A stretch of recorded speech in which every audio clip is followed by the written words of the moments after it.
한번 저를 따라해 주시면 감사하겠습니다. 사순절에 십계명을 읊조리다. 시작.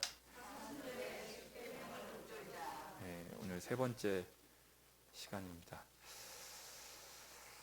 지난주에는 십계명 가운데 제2계명 하나님의 형상이든지 아무 형상이든지 만들어 섬기지 말라는 말씀을 상고하였습니다. 그 이유는 세 가지였죠. 우상을 만드는 자의 동기가 하나님께 있지 않고 자기에게 있기 때문이고요. 하나님의 형상은 이미 예수 그리스도를 통하여 나타났기 때문입니다. 그리스도교는 가시적 종교가 아니라 가청적 종교이기 때문에 시각적으로 형상을 만들어 섬길 필요가 없다고 말씀을 드렸습니다. 오늘은 제3계명 하나님의 이름을 망령되게 부르지 말라는 명령을 상고해 보고자 합니다. 오늘 이 본문 해석에 있어서 가장 큰 관건은요, 두 번씩이나 반복해서 나오는 망령되게라는 부사입니다. 기본형 망령되다라는 우리말 형용사는요, 여러분 망령되다, 이 노인이 망령이 들었나 봐, 이제 그런 표현을 우리가 하는데, 이 망령되다라는 우리말 형용사는요, 원래 뜻이 늙거나 정신이 흐려서 말이나 행동이 정상을 벗어난 데가 있다라는 뜻입니다. 그게 이제 망령되다라는 뜻인데, 이러한 설명은요, 원문의 정확한 뜻을 반영한다고 보기가 어렵습니다. 그래서 이 망령되게라고 번역한 히브리어 원어를 찾아보니까 라사웨 라샤에라고 하는데요, 범죄, 사악, 재난, 거짓, 허위, 허무라는 뜻을 지닌 샤웨라는 명사와 무엇을 위하여 라는 뜻을 지닌 전치사 레가 결합한 합성어입니다. 그러니까 라샤에는요, 악의적인 의도로 거짓을 위장하기 위하여 허탄하게 아무 가치 없이 라는 뜻이 됩니다. 그러니까 우리가 하나님의 이름을 부를 때 하나님의 그 존귀하심, 하나님의 존엄하심, 하나님의 명예, 하나님의 가치에 걸맞게 합당하게 두렵고 떨림으로 하나님의 이름을 불러야 하는데, 그렇게 부르는 것이 아니라 비정상적으로 하나님의 이름을 부르는 것을 말합니다. 한마디로 말씀을 드리면요, 하나님의 이름을 오용하는 것을 말합니다. 잘못 사용하는 것을 오용이라고 그러죠. 그래서 NRSV 영어 성경이라든지 예루살렘 바이블 같은 영어 성경에 다 misuse, 오용하다, 하나님의 이름을 남용하다, 하나님의 이름을 악용하다, 하나님의 이름을 도용하다, 하나님의 이름을 오용하는 경우를 말합니다. 하나님의 이름을 오용하다. 여러분 어린 시절부터 그렇게 달달달 십계명을 외웠지만 하나님의 이름을 망령되게 부르는 것이 뭐지? 아마 하셨을 거예요. 저도 솔직히 고백하지만 이번에 설교 준비하면서 처음 알았습니다. 제대로 알았어요. 제대로 파악을 했어요. 부끄럽지만. 그러니까 하나님의 이름을 망령되게 부른다는 게 무슨 뜻이라고요? 하나님의 이름을 어떻게 하는 거예요? 오용하는 것을 말해요. 오용, 잘못 사용하는 거.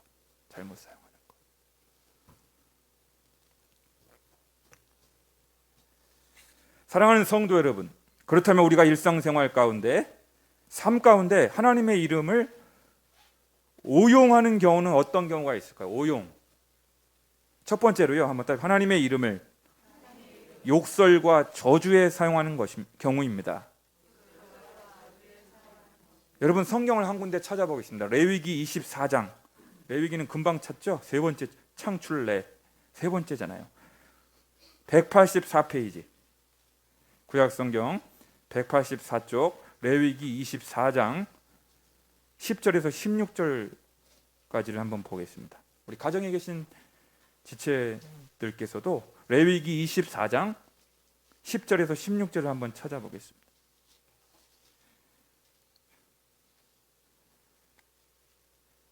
찾으셨어요? 184페이지 레위기 24장 10절부터 16절을 함께 교독하겠습니다. 이스라엘 자손 중에 그의 어머니가 이스라엘 여인이요 그의 아버지는 애굽 사람인 어떤 사람이 나가서 한 이스라엘 사람과 진영 중에서 싸우다가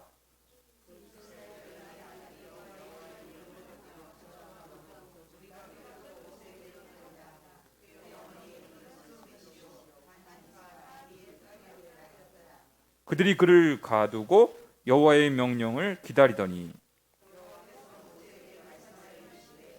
그 저주한 사람을 진영 밖으로 끌어내어 그것을 들은 모든 사람이 그들의 손을 그의 머리에 얹게 하고 온 회중이 돌로 그를 칠지니라.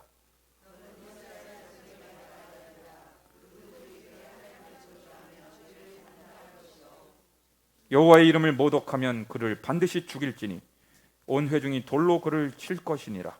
거류민이든지 본토인이든지 여호와의 이름을 모독하면 그를 죽일지니라. 아멘. 여러분 이 얘기는 무슨 얘기냐면 어떤 이스라엘 사람이 어머니는 이스라엘 사람이고 아버지는 애굽 사람이에요. 이스라엘 사회는 모계 중심 사회라 아버지가 애굽 사람이라고 하더라도 어머니가 이스라엘 사람이면 그 사람은 어느 나라 사람이에요? 이스라엘 사람이에요. 디모데가 그랬잖아요. 어머니 유니게, 외조모 로이스, 어머니가 다 믿는 집안이다 보니까 디모데가 태어났잖아요. 그러니까 어머니가 유대인이면 이스라엘 사람인 거예요. 그렇다면 어머니가 분명하게 아들에게 하나님의 이름을 경외하라는 신앙 교육을 했어야 하지 않을까요? 그런데요, 그 아들이 같은 이스라엘 동족과 싸우다가 격분하게 되었는데 그만 분을 사귀지 못하고 하나님의 이름을 모독하고 하나님의 이름을 저주했던 것 같습니다. 우리가 감정을 삭히지 못하면 막 입에서 막 나오잖아요. 그 결과 하나님을 저주한 이스라엘 자손이 돌에 맞아 죽었다는 이야기야. 감정을 삭히지 못해가지고 입에서 하나님을 막 저주하고 하나님을 모독하는 말이 튀어나온 거예요. 돌에 맞아 죽었습니다. 모세에게 하나님께서 그렇게 시켰기 때문에.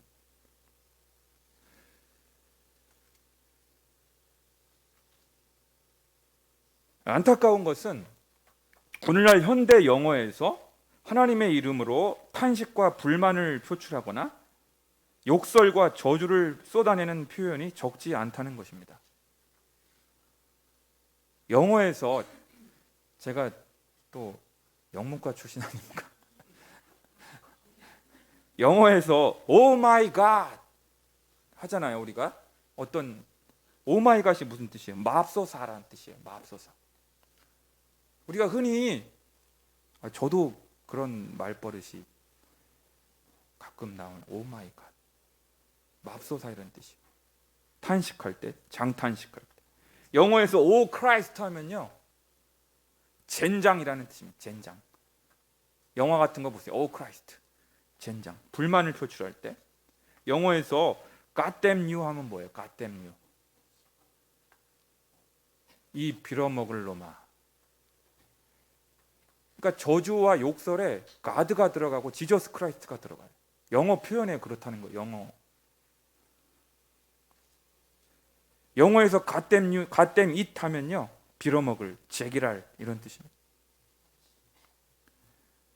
영어에서 지저스 크라이스트 하면 뭐예요?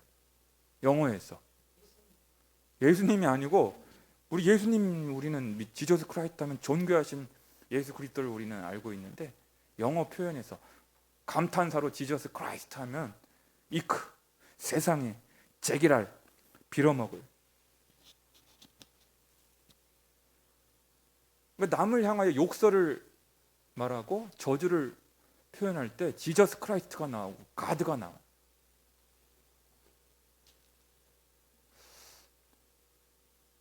참 안타까운 현상이죠. 이렇게 하나님과 예수 그리스도의 존귀하신 이름이 탄식과 불만, 욕설과 저주의 목적으로 오용되는 것은 너무나 안타까운 현상이 아닐 수가 없습니다. 근데 오 마이 가드도 함부로 하면 안 되겠다, 그런 생각을 하게 됐고요. 명백하게 3계명 위반임을 알아 그런 표현을 하지 않도록 주의해야 할 줄로 믿습니다. 두 번째로요, 한번 따라 하나님의 말씀을 왜곡하여 전하는 경우도 오용입니다. 열왕기상 22장을 보시게 되면요, 구약의 아합 왕 시대 때 남유다의 여호사밧 왕이 아합 왕을 방문하게 되었습니다. 북이스라엘의 아합 왕은 아람의 길르앗 라못이 원래 우리 땅이었기 때문에 그 땅을 치자고 남유다의 여호사밧 왕에게 제안을 하게 됩니다. 전쟁에 참여하라고. 수락하기는 했는데요, 그래도 여호사밧 왕은 경건한 왕이었기 때문에 전쟁에 나가기 전에 먼저 하나님의 뜻을 묻자고 제안합니다. 바로 그때 북이스라엘의 아합 왕은 시드기야를 비롯하여 선지자 400명을 모으고 하나님의 뜻을 물어봅니다. 우리가 전쟁을 하러 갈까요 말까요를 묻습니다. 그때 시드기야를 비롯한 400명의 선지자들은 하나님께서 아람의 그 땅을 길르앗 라못을 왕의 손에 넘기셨기 때문에 전쟁의 승리가 있을 터이니 당장 치러 올라가소서. 401명이 왕의 결정을 동조하면서 그렇게 하라고 합니다. 하지만 여호사밧은 또 다른 선지자가 없냐고 아합에게 묻습니다.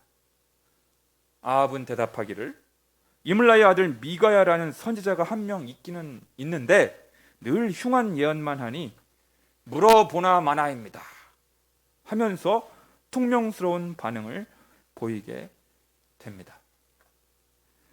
아니나 다를까 미가야를 부르러 간 신하들이 미리 미가야를 만나서 중도에 설득을 하게 됩니다. 제발 아합 왕의 심기를 건드리지 않도록 긍정적인 예언만 하라고, 좋은 말만 하라고 언지를 준 것입니다. 신하가 한마디로 귀에 듣기 좋은 말만 하라는 것입니다. 이때 미가야가 자기를 부르러 온 사신에게 다음과 같이 단호하게 말합니다. 열왕기상 22장 14절입니다. 미가야가 이르되 여호와께서 살아계심을 두고 맹세하노니 여호와께서 내게 말씀하시는 것 곧 그것을 내가 말하리라 하고, 아무리 당신이 나를 회유하고 협박하고 위협을 해도 나는 하나님께로부터 받은 말씀 액면 그대로를 내가 전해야겠다. 아무리 나를 회유하고 협박해도 나는 하나님께로부터 받은 메시지를 타협할 수 없다. 권력이 두려워서 메시지를 타협할 수 없다는 것입니다. 하나님께서 주신 말씀이라면 부정적이든 긍정적이든 좌고우면하지 않고 말씀을 가감하지 않고 목에 칼을 들이대더라도 받은 말씀 그대로를 전하겠다는 것입니다. 얼마나 대단한 고백입니까? 참 선지자 맞지 않습니까? 하나님의 말씀을 맡은 사도 바울도 비슷한 고백을 하는데요, 고린도후서 4장 1, 2절을 통해 이렇게 선포합니다. 그러므로 우리가 이 직분을 받아, 복음 전하는 직분, 말씀 전하는 직분을 받아 긍휼하심을 입은 대로 낙심하지 아니하고 이에 숨은 부끄러움의 일을 버리고 속임으로 행하지 아니하며 하나님의 말씀을 혼잡하게 하지 아니하고 오직 진리를 나타내므로 하나님 앞에서 각 사람의 양심에 대하여 스스로 추천하노라. 내가 하나님의 말씀을 받은 자이기 때문에 나는 하나님의 말씀을 혼잡하게 하지 않겠다. 하나님의 말씀을 혼잡하지 않겠다는 것은 무슨 말이냐면 하나님의 말씀을 왜곡해서 디스토션, 하나님의 말씀을 삐뚤게 전하지 않겠다라고 하는 강력한 선언입니다.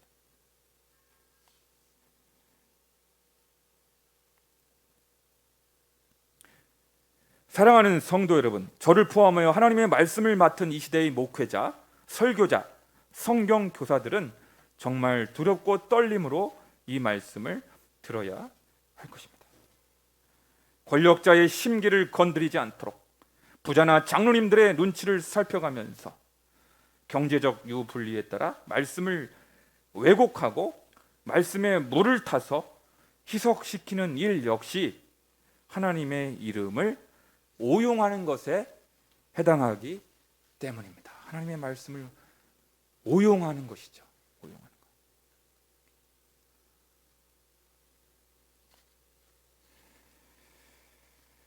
참 두렵고 떨리는 일이죠.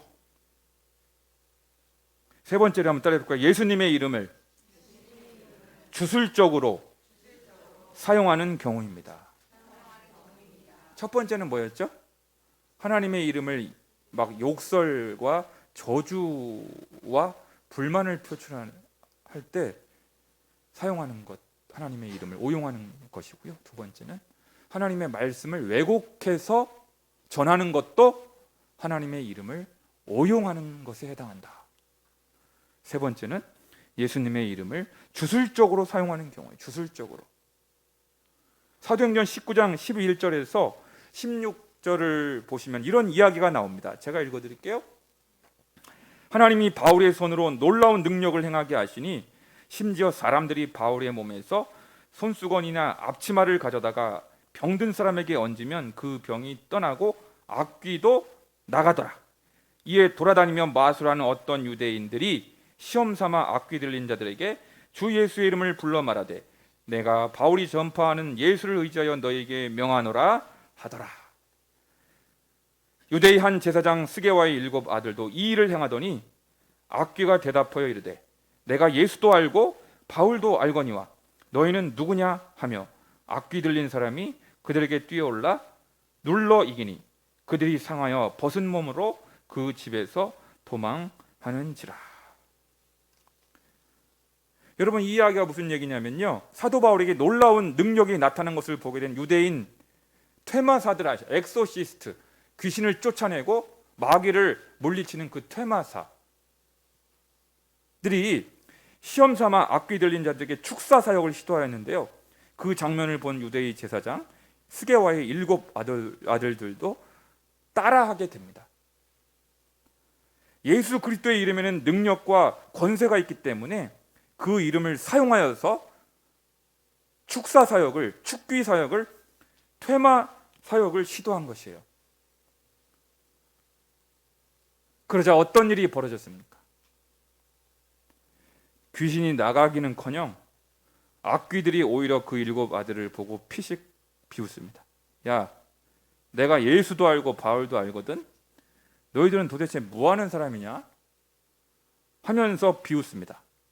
그러면서 오히려 악귀 들린 사람이 달려들어 7명의 아들들을 때려 눕혔고요, 상처 투성이가 된 7 아들들은 벗은 몸으로 36개 주랭랑을 쳤다는 아주 우스꽝스러운 이야기입니다.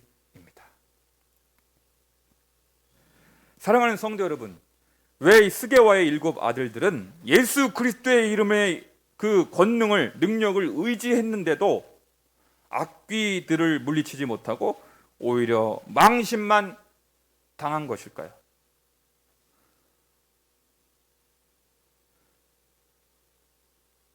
비슷한 이야기가 산상수훈의 끝부분인 마태복음 7장에 나옵니다. 예수님께서 마태복음 7장 21절에서 23절을 통해 이렇게 말씀하십니다.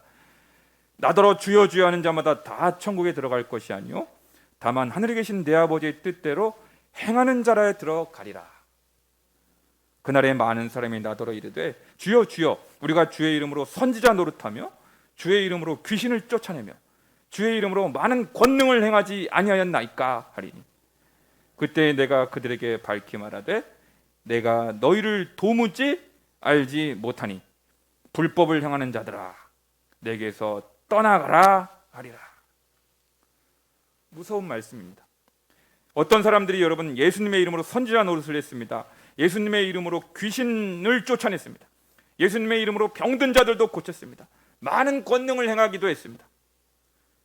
그런데 왜 예수님은 그들을 향하여 이 불법을 행하는 자들아, 내가 너희를 도무지 알지 못한다고 하셨을까요?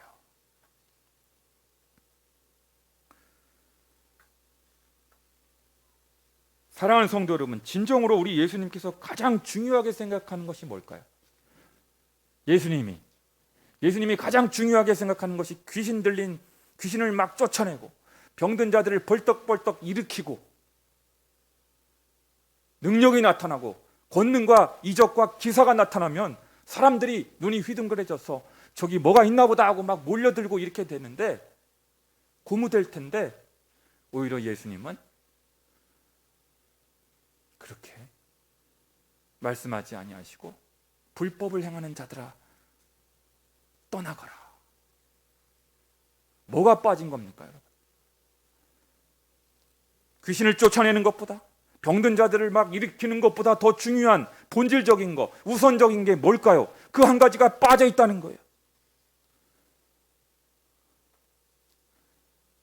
그게 뭔지 한번 알아맞혀 보세요. 네? 믿음? 마가복음 3장 14, 15절은 이렇게 말씀합니다. 중요한 말씀인데요. 또 산에 오르사 자기가 원하는 자들을 부르시니 나아온지라. 이에 12명의 제자들을 세우셨으니 이는 자기와 함께 있게 하시고. 12명의 제자들을 제자로 삼으신 목적이 뭐라고요? 이는 자기와 함께 있게 하시고. 또 보내사 전도도 하며 귀신을 내쫓는 권능도 가지게 하려 하심이로라. 그러니까 이 세 가지 중에 제일 중요한 게 뭐예요?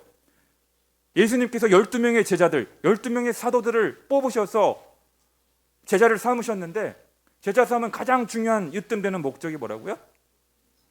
이는 자기와 함께 있게 하시고, 예수님과 함께 시간을 보내는 거예요. 예수님과 함께 머무는 시간을 확보하는 거예요. 예수님과 함께 친밀한 관계를 맺고, 예수님과 개인적인 관계, 인격적인 관계를 맺어서 그분과 친밀한 관계를 쌓아가는 것, 그 일을 하라고 예수님의 12제자를 세운 거라는 거예요. 이게 제일 중요한 거예요. 이게 제일 알맹이에요, 알맹이. 그 다음에 전도도 하고요, 귀신을 내쫓는 권능도 가지게 한 거예요. 제일 중요한 알맹이는 쏙 빼놓고 예수 그리스도의 이름의 능력을 사용하여서, 활용하여서, 이용해가지고 귀신들을 쫓아내면서 경제적인 유익을 취하고, 병든 자들을 막 벌떡벌떡 일으키면서 거기서 나오는 어떤 유익을 취하고, 제일 중요한 한 가지 예수 그리스도와의 인격적 관계, 예수 그리스도와의 개인적인 관계는 쏙 빠져 있는 것이죠.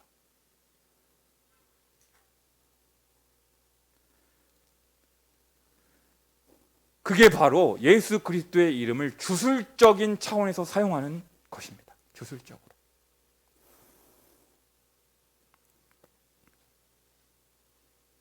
그렇습니다. 스게와의 7 아들들과 주의 이름으로 선지자 노릇했던 그 사람들은요, 주님과 친밀하게 관계를 맺고 주님께 속하여 그분께 순종하는 삶은 도무지 없고요, 그저 예수 그리스도의 이름을 이용하여, 활용하여 그것을 수단으로 삼아 귀신 쫓고 병자를 고치는 등 주술적으로 주님의 이름을 이용하려고만 했기 때문입니다. 그러니 당연히 우리 주님의 싸늘한 외면을 받을 수밖에 없는 것입니다. 그러니까 우리 주님이, 우리 예수님께서 가장 갈망하시는 바, 바라시는 바가 뭔지 아세요, 여러분? 아무개 집사야, 아무개 권사야, 김광배 목사야, 나와 함께 시간을 보내자꾸나. 주님과 함께 머무는 시간, 주님과 함께하는 이 고요한 시간, 주님의 보좌 앞에 내 마음을 쏟네. 다 이해하지 못할지라도 감사하며 날마다 하며 주 바라봅니다. 온 마음 다해 사랑합니다. 온 마음 다해 주 알기 원하네. 내 모든 것 당신 것이니 주만 섬기리. 온 마음 다해. 할렐루야. 그걸 원하시는 거. 우리 주님은 암흑의 집사야, 암흑의 권사야, 암흑의 성도야. 우리 둘이 함께 친밀한 시간을 함께 보내자꾸나. 그걸 원하시는 거예요. 그래서요, 우리 예수님은 이러한 사실을 너무나 잘 아시기에 누가복음 10장 20절을 통하여 이렇게 말씀하시는 거예요. 그러나 귀신들이 너희에게 항복하는 것으로 기뻐하지 말고 너희 이름이 하늘에 기록된 것으로 기뻐하라 하시니라. 할렐루야.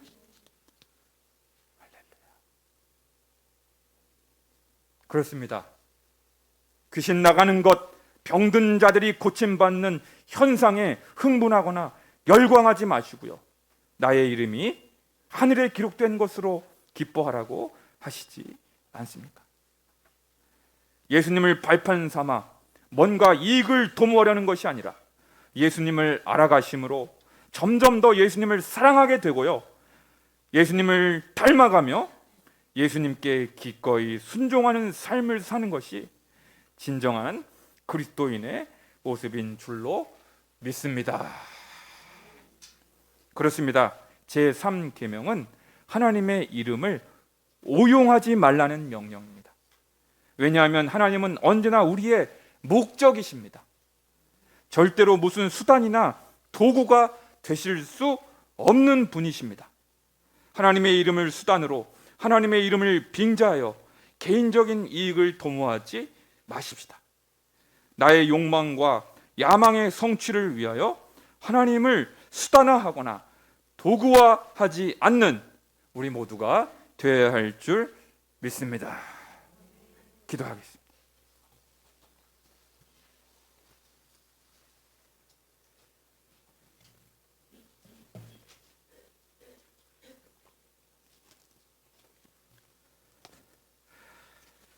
거룩하신 아버지여, 주님과 함께하는 이 고요한 시간, 주님의 보좌 앞에 내 마음을 열고 내 마음을 쏟아 놓습니다. 우리 주님이 가장 갈망하는 그 시간, 우리와 함께 하는 그 시간, 단둘이 있는 그 시간, 주님 앞에 우리의 마음을 쏟아놓고 우리의 마음을 토로하는 그 시간, 그 시간을 함께 갖자고 우리에게 초청하십니다.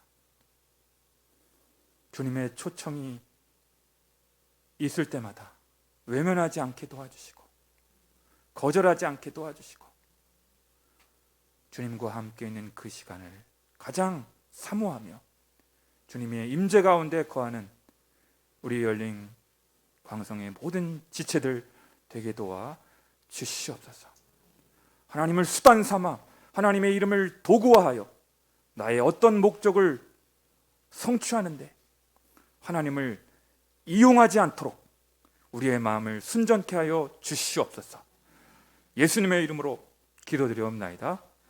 아멘.